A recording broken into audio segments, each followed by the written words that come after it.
Here we go. Robocop TV series at Amazon sets Peter Aku as showrunners, James Wan to produce. Okay.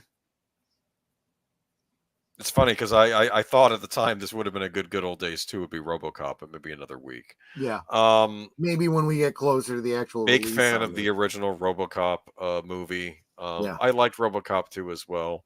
Disappointed by part 3, though there were still things in it I liked, but it was not. The series was not great, although the prime directives were pretty good. Yeah. The Robocop TV series in development at Amazon is starting to take shape. Variety has learned that Peter Oko has boarded the project to serve as writer, executive producer, and showrunner, in addition to James Wan is set to executive produce under his Atomic Monster banner. The official logline for the series states, a giant tech conglomerate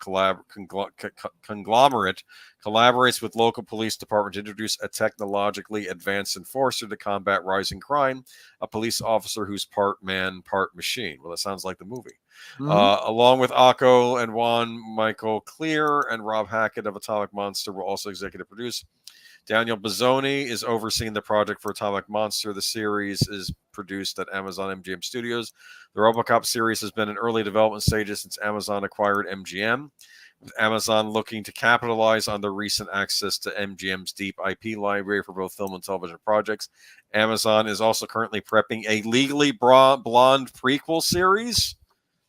With MGM prequel series, what is there to tell before the events of Legally Blonde? That makes no sense. Hey, quiet you. There's money. Anyway, with MGM having produced there might not be.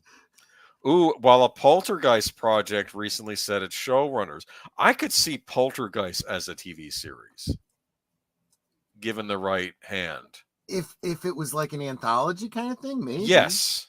Yeah. Yes, dealing with ghosts. Yeah, I can see that. Okay, sure. Or even something where it deals with different characters and mixed timelines and converge everything. That might be interesting. We'll see. I don't know about a Robocop TV series. Big fan of the original movie. You know what I thought was interesting? You know what one of the plot lines for a Robocop sequel was? Robocop is like fighting some criminals in the streets. I guess he gets shot or gets blown up. And he basically just gets put on ice at OCP, right? Okay, he's dead. He's our property, though. We'll put him in a storeroom somewhere.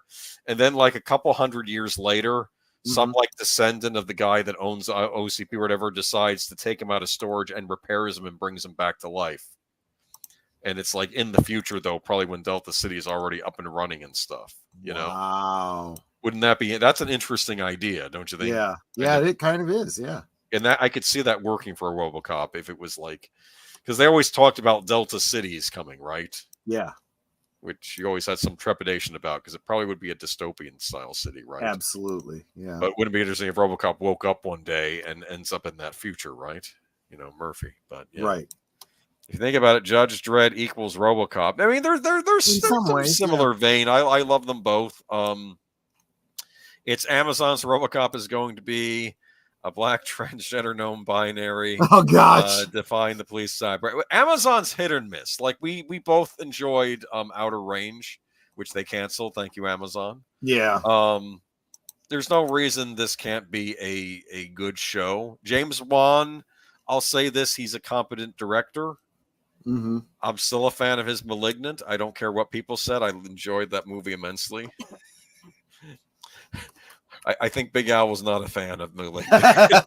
I love Malignant. I don't want to give spoilers in case you ever decide to watch it, but the monster in that movie could be a Justice League villain. That's how I saw him. Yeah. He could be. I mean, I loved it. And the funny thing was, it said it was his attempt at doing a Giallo, and I didn't see that at all. I thought it was James Wan's attempt to do a modern-day version of some 1950s William Castle-style movie like The Tingler. That's what it felt like. Oh, interesting. When I was watching it. It felt like that, but done a little more serious, but still ridiculous in other places. I loved it. I had a good time. Do you see James Wan's Swamp Claim? They canceled after one season. That was a good show. Oh, we did a Swamp Thing. Was it a Swamp Thing series?